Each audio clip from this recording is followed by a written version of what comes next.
परमपिता परमेश्वर, हम आपका हृदय से धन्यवाद करते हैं आपके महान प्रेम के लिए, आपके अद्भुत कार्यों के लिए, आपकी अद्भुत सामर्थ्य के लिए, हमें बचाए जाने के लिए, हमको बनाए रखने के लिए, हमें चलाए जाने के लिए। क्योंकि प्रभु, आत्मिक जीवन में आपके बिना हम कुछ भी नहीं कर सकते। हमारे जीवन का आधार भी आप हैं और आपने हमें पवित्र आत्मा सहायक के रूप में दिया है, जो आपके वचन के अनुसार हमें चलने में हमारी सहायता करता है। वो हमारा मार्गदर्शन भी करता है, हमारी सहायता भी करता है और हमें बल देता जाता है ताकि हम आत्मिक जीवन में चलते रहें। हाँ प्रभु, ये वो जीवन है जिसमें बिना आपके कोई व्यक्ति स्थिर भी नहीं रह सकता, खड़ा भी नहीं रह सकता, चल भी नहीं सकता, जीवित भी नहीं रह सकता। इसलिए प्रभु, हम आपका हृदय से धन्यवाद करते हैं कि आप पर निर्भर हैं हम आत्मिक जीवन में, ताकि हमारा जीवन आपकी महिमा के योग्य हो और सारी महिमा आपको मिले। हम सब विश्वास करने वालों के जीवन में आपकी सामर्थ्य सिद्ध होती जाए और हम आपकी सामर्थ्य में सिद्ध होते जाए, बलवंत होते जाएं और आपकी महिमा का कारण बनते जाएं और आपकी महिमा हमारे जीवन से ऐसी प्रकट हो कि इस संसार में आपकी महिमा हो। धन्यवाद के साथ इस प्रार्थना को आपके इकलौते पुत्र प्रभु यीशु मसीह के नाम से मांगते हैं, आमीन। Praise the Lord. The voice of God, session 41। The importance of growing in understanding. समझ में बढ़ने का महत्व क्या है? When we live with the revelation of who God is and understand the advantage of obeying His ways, we won't live with the dreadful feeling of I ought to obey this and that. यानी जब हम when we live with the revelation of who God is, जब हम इस प्रकाशन के अनुसार जीवन व्यतीत करते हैं कि परमेश्वर कौन है और इस बात को समझते हैं कि परमेश्वर की आज्ञा मानने का क्या फ़ायदा है, उसके मार्गों में चलने से क्या फ़ायदा है, we won't live with the dreadful feeling. तब हम इस आभास के साथ या इस फीलिंग के साथ नहीं जीते कि I ought to obey this, कि मैं इस बात को करना चाहता हूँ, मैं मानना चाहता हूँ। लोग अक्सर कहते हैं हम चाहते तो हैं लेकिन होता नहीं। ये वाली फीलिंग ये शरीर की भाषा है और ये फीलिंग आपकी हमेशा रहेगी। जो पवित्र आत्मा के अनुसार चलने लगते हैं उनके अंदर ये वाली फीलिंग खत्म हो जाती है।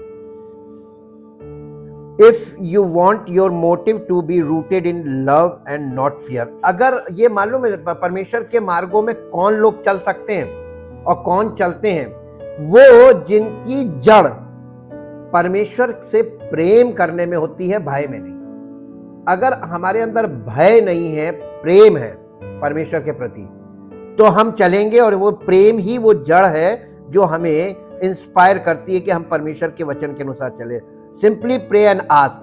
कह रहे हैं कि आप केवल साधारण रूप से ये प्रार्थना करो, परमेश्वर से पूछें, Lord enlighten my eyes to see all the goodness found in obeying your ways. हे परमेश्वर, मेरी आंखों को ज्योतिर्मय कीजिए कि मैं तेरे वचन में मेरी आंखें को ज्योतिर्मय कीजिए, all the goodness found in obeying your way, ताकि मैं तेरी आज्ञा मानने से क्या क्या हमारे जीवन में लाभ है उन्हें देख सकूं। क्योंकि आप कुछ भी कर लीजिए, बार बार बता रहे हैं, ये वचन का निचोड़ है। जब तक हुक्म नहीं मानेंगे या जब तक वचन को फॉलो नहीं करेंगे जो आपको दिया जाता है, कुछ नहीं होगा।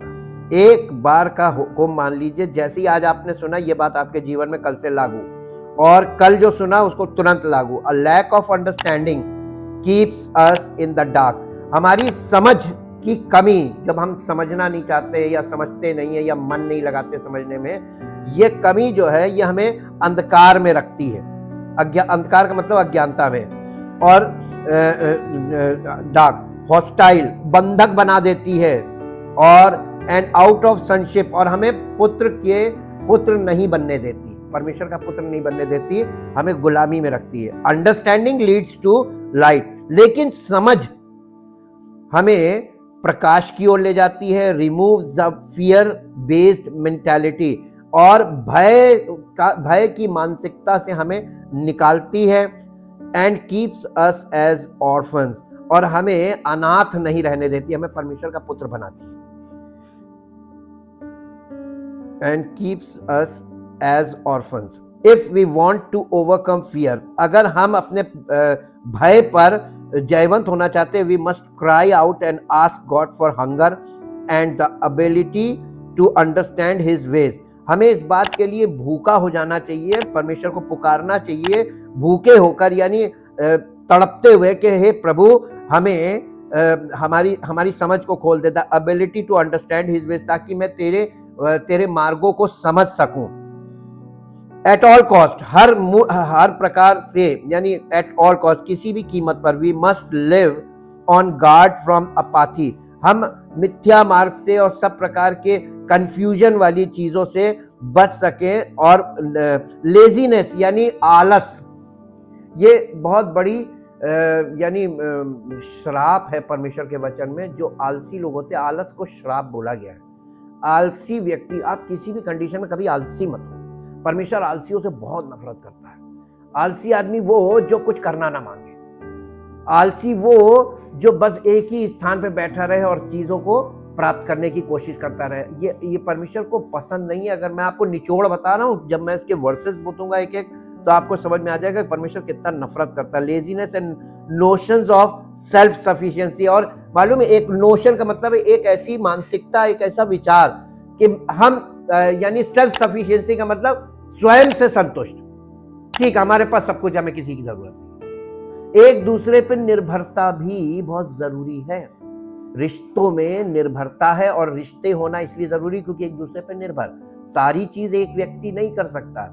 हर व्यक्ति किसी दूसरे पर निर्भर है। सामाजिक तौर पर देख लीजिए, और आप पारिवारिक तौर पर देख लीजिए, आत्मिक तौर पर देख लीजिए, हम पवित्र आत्मा और परमेश्वर के वचन पर निर्भर हैं। निर्भरता वाला जीवन सामूहिक जीवन होता है, और सेल्फ सफिशिएंसी वाला जीवन, स्वयं में संतुष्ट, ये जीवन अच्छा नहीं होता, ये स्वार्थी जीवन होता है।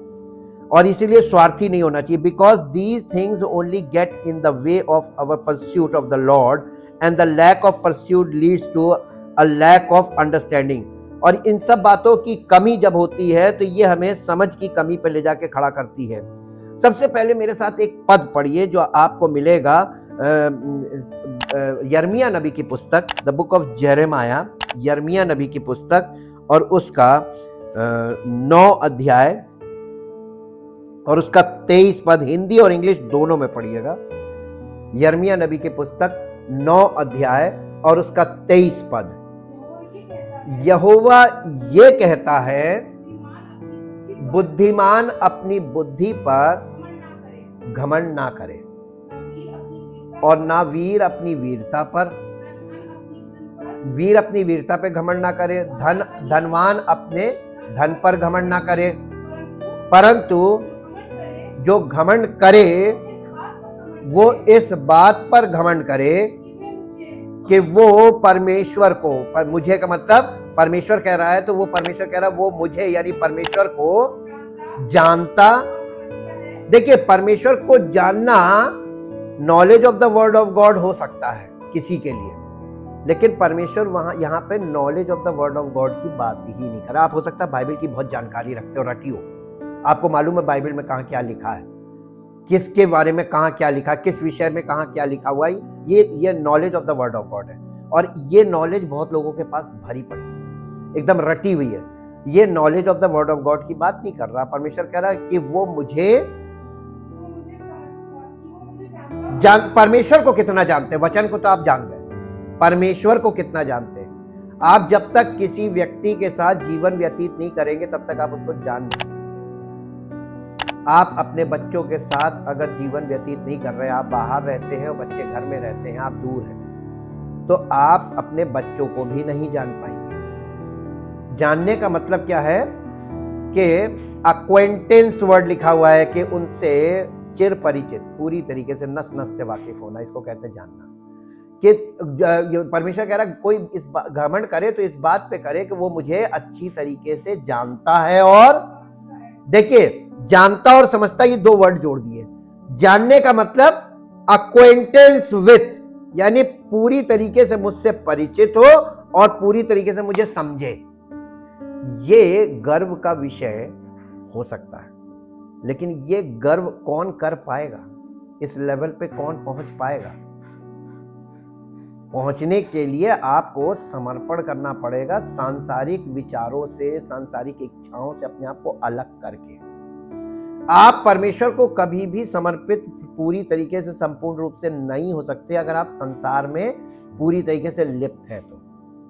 और संसार से लिप्त रहने वाला व्यक्ति, उसके लिए सबसे कठिन बात है संसार से अपने आप को अलग करना।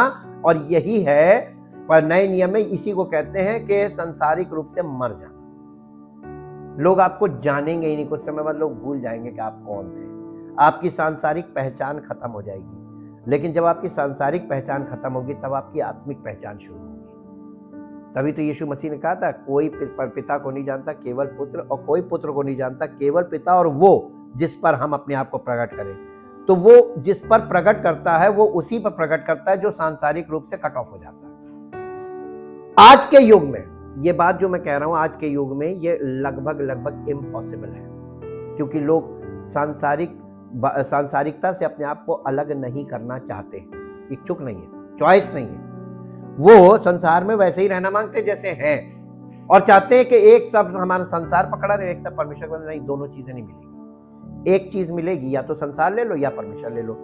यही लोगों के लिए, और इसीलिए लोग कहते हैं समझ में नहीं आ रहा, समझ में नहीं आ रहा। ये उन्हीं को नहीं समझ में आएगा जो संसार में लिप्त हैं, उनको जीवन भर नहीं समझ में आएगा। ये मेरा चैलेंज है, वो चाहे 70-80 साल भी आ जाए, समझ में नहीं आएगा। चाहे पूरी बाइबल चाट डालें तब भी नहीं समझ में आएगा।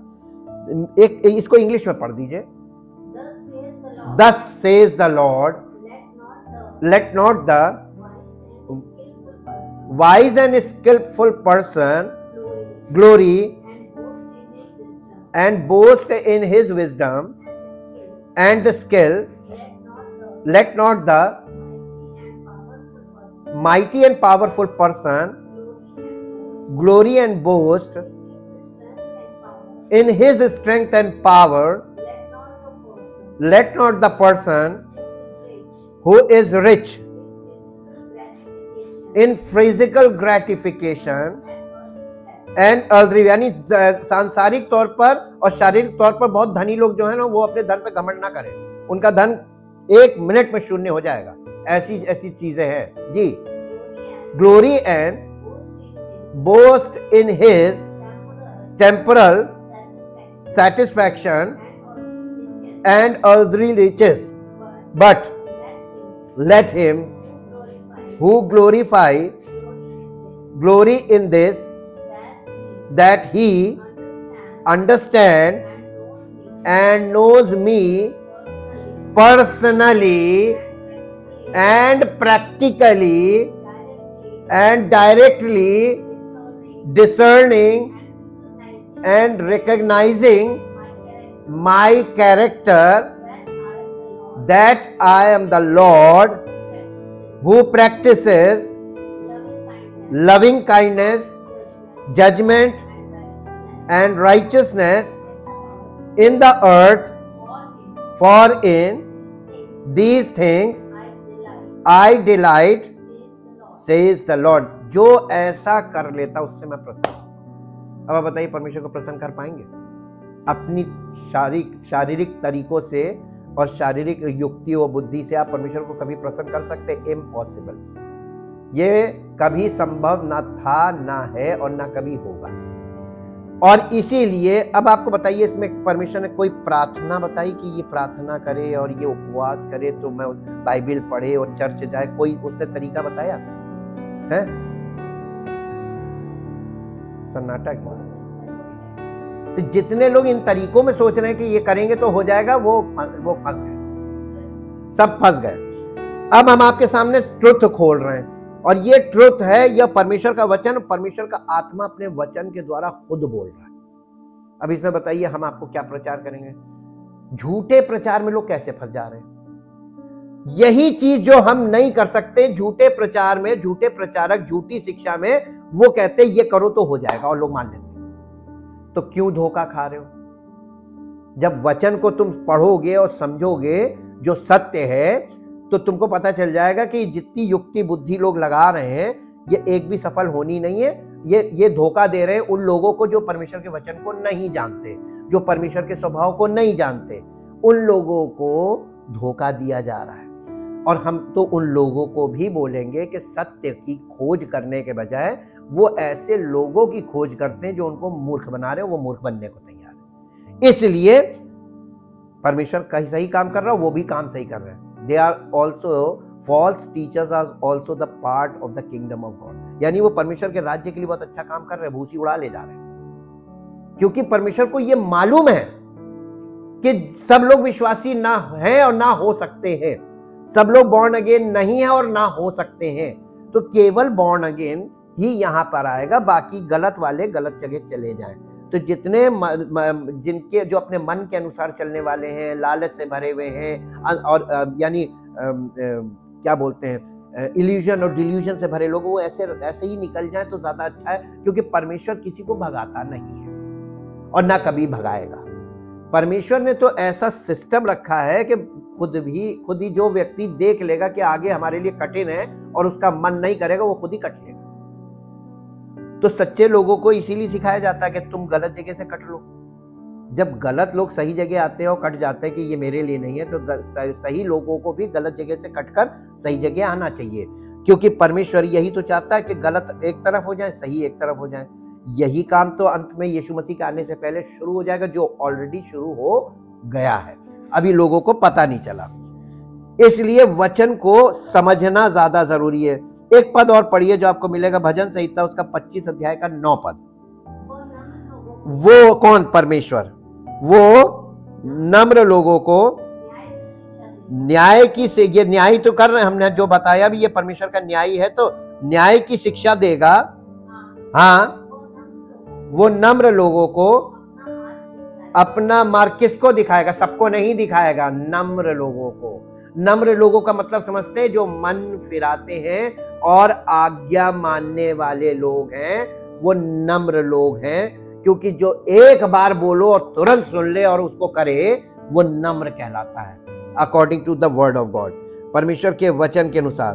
तो हमें ये आज्ञा मानने वाले, यानी आज्ञाकारी आप हो गए तो समझिए आप चल पड़ेंगे। और जब तक आप आज्ञाकारी नहीं है, मन नहीं फिराएंगे, आप चल नहीं सकते। वो दीनों को भलाई की ओर ले चलता है और दीनों को अपना मार्ग सिखाता है। यहाँ पे जिस समझ की बात की जा रही है, उसके मार्ग पर चलने में आशीष है। और ये मैं अपने निजी अनुभव से कह सकता हूं, हम सभी इस खोज की यात्रा पर हैं कि ईश्वर कौन है और हम उसमें कौन हैं। ये सभी के लिए एक व्यक्तिगत और अनूठी खोज है। साहस रखें और अपने प्रार्थना समय में समझने के लिए प्रतिदिन परमेश्वर से प्रार्थना करें। उससे पूछो कि वो तुम्हें वो सिखा सकता है जो तुम नहीं देख सकते हो। अय्यूब की पुस्तक निकालिए, उसका 34 अध्याय, उसका 32 पद पढ़ दीजिए। परमेश्वर से पूछिए कि वो तुम्हें वो दिखा सकता है जो तुम अभी नहीं देख सकते हो, नहीं समझते हो। वही आंख खोलेगा। मन की आंखों को ज्योतिर्मय करने वाला परमेश्वर है। जो कुछ मुझे नहीं सूझता वो तू मुझे सिखा दे, और यदि मैंने टेढ़ा काम किया हो तो भविष्य में वैसा ना करना। यानी मुझे ऐसी समझ दे कि मैं दोबारा वो वाली गलती रिपीट ना करूं। हम लोग रिपीटेडली गलत करते जाते हो और प्रार्थना में केवल शारीरिक चीजें मांगते हैं। ना तो वो प्रार्थना है और ना ही हमारा जीवन सही है, ना हमने मन फिराया। तो आप बताइए परमेश्वर कैसे सुन लेगा? कभी नहीं सुनेगा। किसी की, ऐसे जितने भी लोग हैं इनकी किसी की नहीं सुनेगा। वो चाहता है कि आप उसे ठीक से देखें, लेकिन ऐसा करने की आपकी योग्यता आपके पूछने, विनम्रता और समझ के मार्ग पर निर्भर करती है। शास्त्रों को पढ़ें और पवित्र आत्मा से उन्हें समझने में आपकी मदद करने के लिए कहें। जब आप इसे अपने जीवन में प्राथमिकता देते हैं तो ये आपको अंदर से बदल देगा। जब तक आप अंदर से नए नहीं होंगे, तब तक आपके जीवन से वो चीज कभी नहीं प्रकट होगी और परमेश्वर आपसे कभी प्रसन्न नहीं होगा। वो जो आपके अंदर का परिवर्तन है। लास्ट में एक वर्स निकालिए जो आपको मिलेगी, 2 कुरिन्थियों 3 अध्याय का 18 पद। 2 कुरिन्थियों 3 अध्याय का 18 पद। इसको हिंदी में और इंग्लिश दोनों में पढ़ेंगे। 2 Corinthians chapter 3 verse 18। परंतु जब हम सब के उघाड़े चेहरे से प्रभु का प्रताप इस प्रकार प्रकट होता है जिस प्रकार दर्पण में तो प्रभु के द्वारा जो आत्मा है हम उसी तेजस्वी रूप में कैसे, रात भर में नहीं, एक झटके में नहीं, एक दिन में नहीं, अंश अंश करके। इसका मतलब ये बहुत टाइम टेकिंग जॉब है, ड्रॉप ड्रॉप जी, अंश अंश करके बदलते जाते हैं। ये प्रेजेंट कंटिन्यूअस टेंस है, यानी ये लगातार होने वाला कार्य है। आप परमेश्वर की उपस्थिति में संडे को आते हैं, कुछ लोग जो हैं वो प्रतिदिन आते हैं, लेकिन जितने लोग संडे को आते हैं और जितने प्रतिदिन आते हैं, इनमें से आप अब देखें तो आपको किसी में भी ये परिवर्तन दिखाई देगा नहीं। इसी को कहते हैं अंश अंश करके, क्योंकि कितना आप ग्रहण कर रहे हैं, कितनी आज्ञा मान रहे हैं, ये तो आप जानते हैं और परमेश्वर जानता है। लेकिन आप कितना मान रहे हैं उसका प्रभाव मैं देख सकता हूं, क्योंकि आपके जीवन में परिवर्तन दिखाई देता। कुछ के जीवन में दिख रहा, कुछ के जीवन में बिल्कुल नहीं दिख रहा, जैसे थे वैसे ही। तो इसका मतलब कि कुछ के जीवन में चालू हो गया है, कुछ के जीवन में अभी चालू भी नहीं हुआ, और वो चीज स्पष्ट दिखती है। इसको इंग्लिश में पढ़िए। And all of us as with unveiled face because we continue to behold in the word of God। कहां? in the word of God, यानी हम परमेश्वर के वचन में देख सकते हैं परमेश्वर की महिमा को। in the word, behold का मतलब देखना। देखो परमेश्वर के वचन में, वचन में आप देखना। जब जिस दिन आप परमेश्वर के वचन को देखने लगेंगे, अभी आप क्या करते हैं मालूम है? इधर सुनते इधर से निकालते हैं। और इसीलिए यीशु मसीह ने बीज बोने वाले दृष्टांत में 4 प्रकार के लोग बताए थे और चारों सुनने वाले थे, लेकिन चारों में से एक ही प्रकार के लोग फलवंत हुए, 3 प्रकार के वेस्ट हो गए। इसका मतलब अगर 100 लोग हैं तो 4 प्रकार के 100 लोग कलीसिया में हैं, एक कलीसिया में, तो कितने लोग यानी फलवंत होंगे? 25, 75 लोग वेस्ट। आप आरओ का पानी जब यूज करते हैं, आप ध्यान कीजिएगा, कलेक्ट करके देखिएगा, जो पीने लायक पानी निकलता है उसके अलावा वेस्टेज ज्यादा निकलती है। ज्यादा निकलती है ना, वेस्टेज हमेशा ज्यादा होती है। जब आप खेती करते हैं, गेहूं की फसल होती है, जब कटनी होती है तो गेहूं कम होता, भूसा ज्यादा होता है। परमेश्वर इसी बात को युग के अंत में लोगों को बता रहा है कि परमेश्वर के लोग थोड़े होंगे, बाकी सब भूसी होंगे, बाकी सब वेस्टेज होंगे, आएंगे बहुत। कलीसिया में 100 लोग हैं, ये एक वो स्टैटिस्टिक्स है समझने के लिए। अगर 100 लोग हैं तो उसमें से 75 तो बेकार हो जाएंगे, ये भूसी है, 25 ही काम के निकलेंगे, फलदायी होंगे, फ्रूटफुल होंगे। परमेश्वर चाहता है कि सब हो, लेकिन सब लोग वैसे मन के नहीं होंगे। जिस दिन आप वचन सुनने के बजाय वचन देखने लगेंगे। आपको मालूम है, बाइबल जो लोग पढ़ रहे हैं, ये पढ़े लिखे लोग पढ़ सकते हैं, अनपढ़ नहीं पढ़ सकते, लेकिन अनपढ़ बाइबल को देख सकते हैं, इसमें सब दिखेगा। लिखी हुई बातें सबके लिए, लेकिन छिपी हुई बातें चुने हुए लोगों के लिए। इसमें छिपी हुई बातें लिखे हुए के बीच में भी है, और यही चीज तो हम आपको इस वरदान के बारे में बता रहे हैं कि आपको वो वरदान मिल जाएगा कि आप लिखे हुए के बीच में देख सकें, और ये वरदान से आपको मिलता है। इसको पढ़िए इंग्लिश में।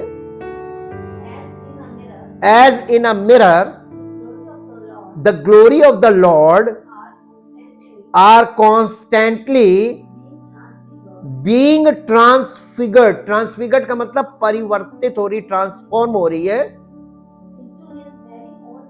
into his very own image, is ever increasing splendor and form, 1 degree of glory to another degree of glory, for this comes from the Lord who is the Spirit। यानी प्रभु यीशु मसीह ये बता ये रहे हैं। हमने आपको एक ही वर्ष पढ़ाई, पूरे कॉन्टेक्स्ट को अगर आप पढ़ेंगे तो मूसा और यीशु मसीह को कंपेयर किया जा रहा है। मूसा परमेश्वर की उपस्थिति में गया था, जहां से उसने परमेश्वर का वचन प्राप्त किया था, और परमेश्वर की उपस्थिति में जाकर उसका वचन प्राप्त करने वाले के चेहरे से ऐसा प्रकाश निकल रहा था कि लोग उसके चेहरे को देख नहीं पा रहे थे। उसने नकाब डाला। मूसा आज्ञाकारी व्यक्ति था, बच्चे की तरह। परमेश्वर कहता था ये कर दे, वो कर देता। ऐसे वाले लोग आज कहाँ हैं? आपसे बोलो ऐसे करो, कहेंगे नहीं जी मैं अभी नहीं, बाद में करूंगा, मैं तो अपने हिसाब से करूंगा, मैं तो आपके कहने से नहीं करूंगा। और ऐसे लोग उद्धार नहीं पा सकते। यही वचन बता रहा है, एकदम चाइल्ड लाइक। उनसे जो चीज बोली गई कि ये नहीं करना है और आपको ऐसे नहीं करना, वो करते आज से नहीं करना, बच्चे की तरह मान लो। और इसलिए आज के युग में जो सरल था वो कठिन हो गया और वो लगभग असंभव होता जा रहा है। जैसे जैसे युग आगे बढ़ेगा असंभव है लोगों के लिए उद्धार पाना। अब हमारे साथ आप एक पद और निकाल सकते हैं जो आपको मिलेगा 2 कुरिन्थियों के 4 अध्याय, उसका 4 अध्याय का 6 पद पढ़िए, हिंदी में फिर इंग्लिश में। इसलिए इसने 5 पद पढ़िए, सॉरी 5 पद।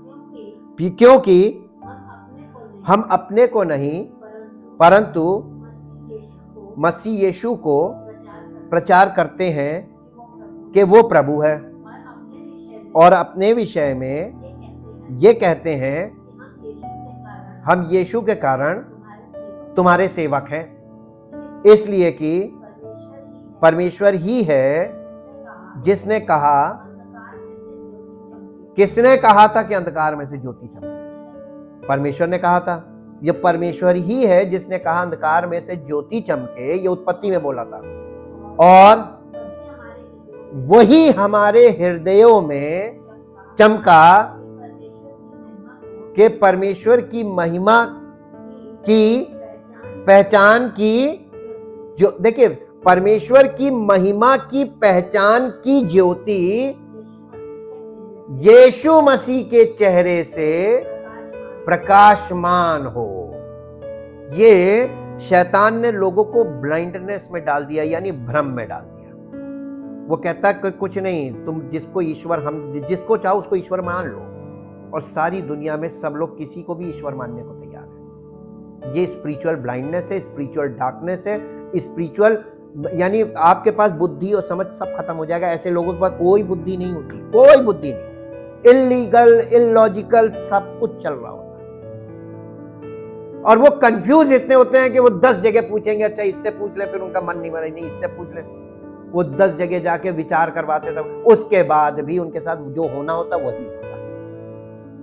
तमाम तरीके से वो निकालते हैं, शादी ब्याह के समय देखिए मुहूर्त निकलवाते हैं, सब कुछ निकलवाते हैं, लेकिन जो बीतना होता है वो उसके बाद भी बीत जाता है सब कुछ करने के बाद। तो कहाँ रही बुद्धि? कौन सी बुद्धिमानी, कौन सी समझ? लेकिन मैक्सिमम लोग इसी चीज को मानते हैं।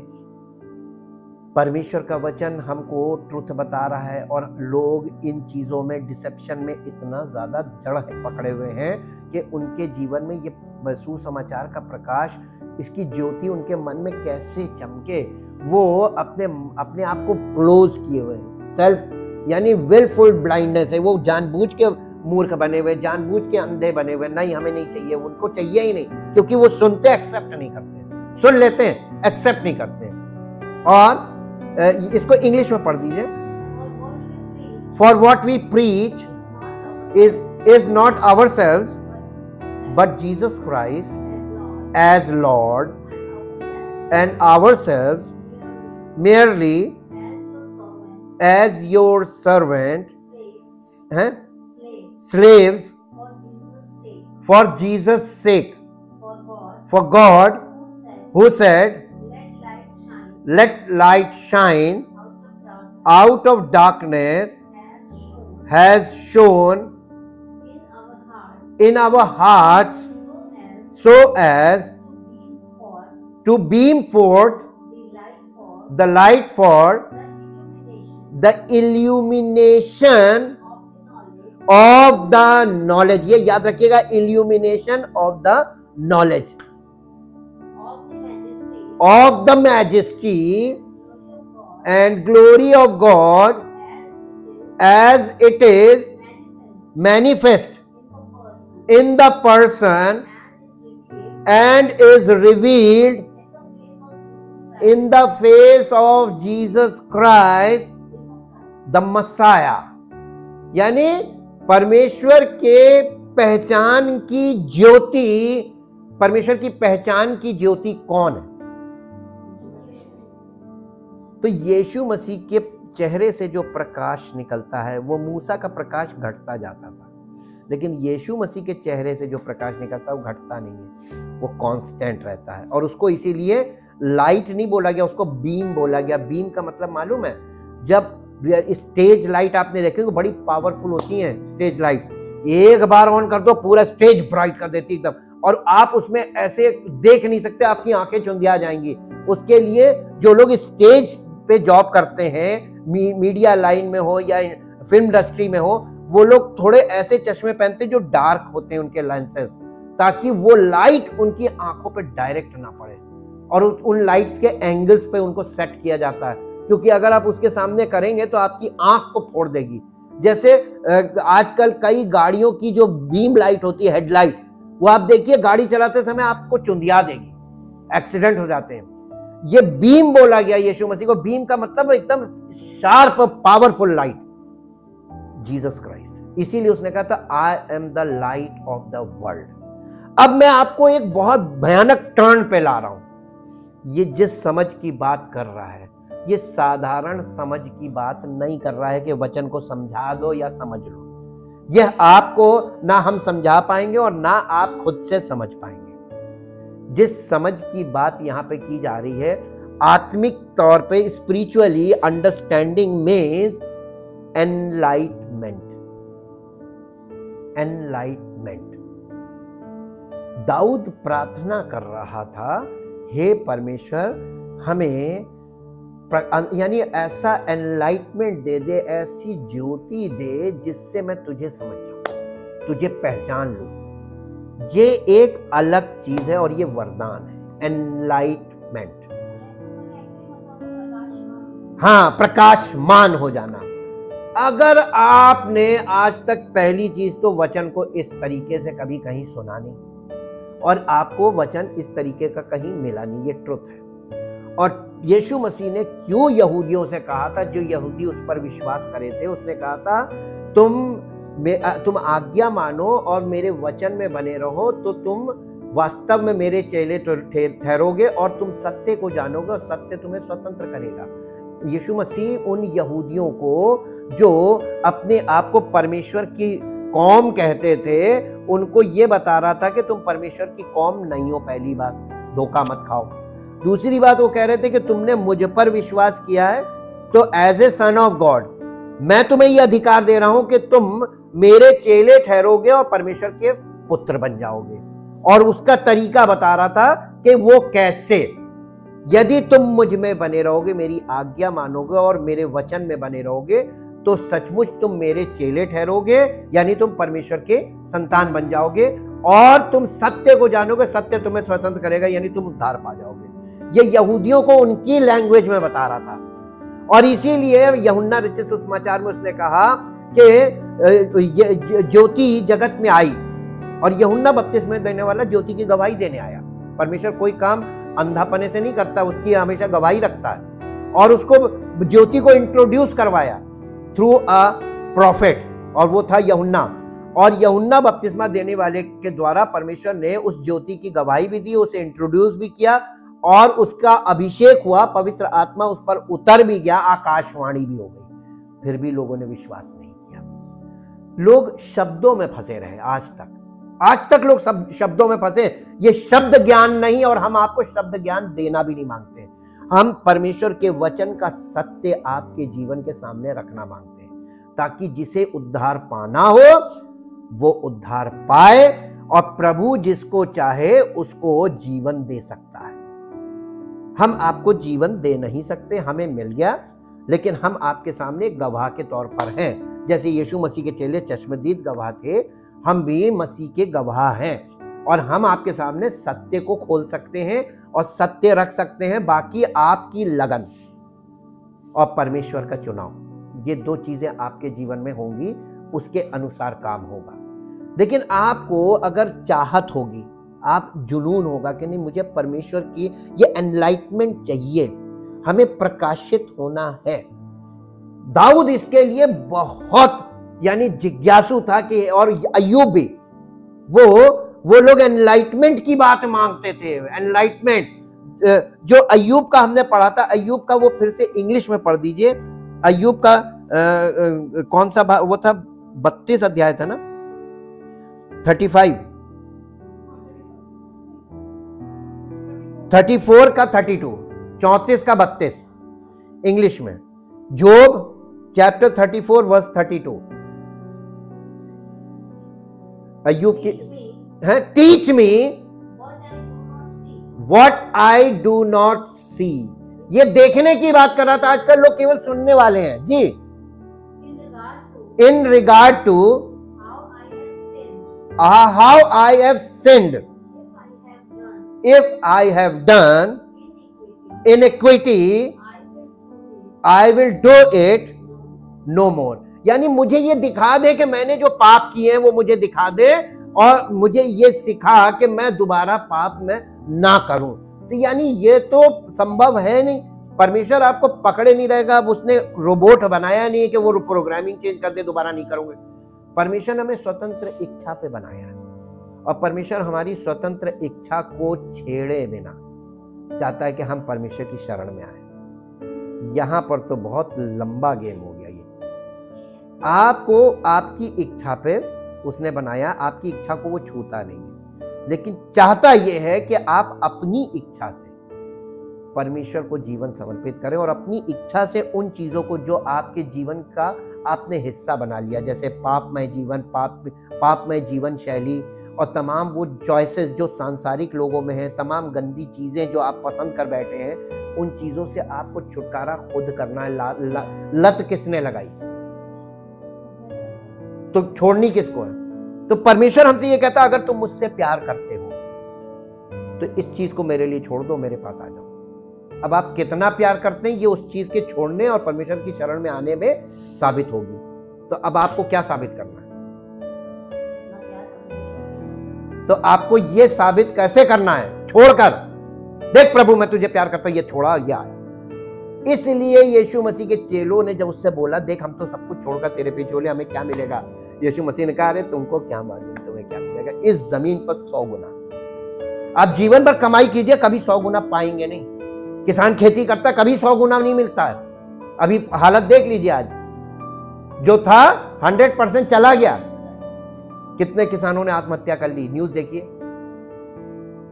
कोई 100 गुना नहीं प्राप्त कर सकता। आप अपनी मेहनत से कभी 100 गुना नहीं प्राप्त करेंगे, लेकिन उसने कहा इस जमीन पर 100 गुना, 100-fold ब्लेसिंग ऑन अर्थ, जमीन की बात करी। और उसके बाद उसने कहा वहां अनंत जीवन भी है, और तुम इजराइल के 12 गोत्रों पर बैठकर इजराइल के 12 गोत्रों का न्याय करोगे सिंहासन पर बैठकर। यानी उसने अपना सिंहासन भी शेयर कर दिया। यू आर इक्वल मी।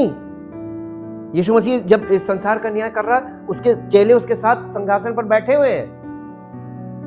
ये 12 चेलों को वरदान मिला था क्या? सब कुछ छोड़ने का। अगर किसी ने छोड़ा नहीं तो परमेश्वर से प्रेम कैसे साबित होगा? छोड़ने से। आपने कितना छोड़ा, क्या क्या छोड़ा, उससे प्रेम किया। ये आपके लिए बहुत बड़ी, समझ लीजिए, ये परख है। आप परमेश्वर से कितना प्यार करते हैं। जितना ज्यादा प्यार करेंगे उतना ज्यादा छोड़ने में तैयार। और हमने जब परमेश्वर के प्रेम को और उसकी सामर्थ्य का अनुभव किया, तो शुरू में तो मेरे लिए भी कठिन था, जैसे सबके लिए होता है।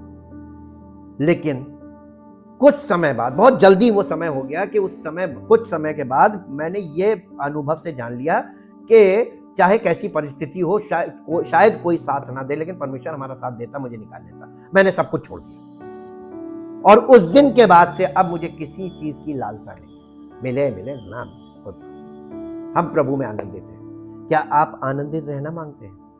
आप स्वस्थ रहना मांगते हैं? उन्नति चाहते हैं प्रभु की ओर से दी हुई? तो आप अपने प्रयास से जो नहीं पा सकते, वो आप परमेश्वर के प्रेम और अनुग्रह से प्राप्त कर सकते हैं। लेकिन कंडीशन यही है कि आप प्रेम कितना करते हैं। प्रेम को साबित करने का तरीका, आपने कितना उससे प्रेम किया और क्या क्या छोड़ दिया। इसीलिए यीशु मसीह ने उस धनी युवक से कहा था कि तुझ में एक बात की कमी, अपना जाकर सारा सब कुछ बेच के कंगालों को दे दे, मेरे पीछे हो ले। यीशु मसीह ने ये नहीं कहा था कि अपना सब कुछ बेचकर मुझे दे दे, कंगालों को दे दे, मेरे पीछे हो ले। यानी लोगों को बांट दे, कुछ ना रख, खाली हाथ मेरे पीछे हो ले। वो वापस उदास चला गया, उसको अनंत जीवन नहीं चाहिए था। मालूम क्यों? बहुत धनी था। उसने कहा मैं नहीं छोड़ सकता। धनी धन नहीं छोड़ सकता। और कई बार लोग धनी नहीं है लेकिन धनी की मानसिकता में आ गए ना एक बार, तो वो छूटती नहीं है। फिर वो उनसे वो चीज नहीं छूटती, उनको चाहिए ही चाहिए। वो सब आदतें, लतें, वो सब चीजें पड़ी हुई हैं, हम नहीं छोड़ सकते। अगर आप परमेश्वर से प्रेम करते हैं तो आप सब कुछ छोड़ देंगे। दाऊद ने अपना राज सिंहासन छोड़ दिया था परमेश्वर से प्रेम में। ये गवाही पूरी भरी पड़ी है बाइबल में कि किस किस ने क्या क्या छोड़ा, उसको सब कुछ मिल गया। इसलिए यीशु मसीह नए नियम में कहता है कि तुमने जो कुछ मेरे परमेश्वर के राज्य के लिए जो कुछ छोड़ दिया उससे कई गुना तुमको यहीं मिल जाएगा। Thank you, thank you, thank you Lord.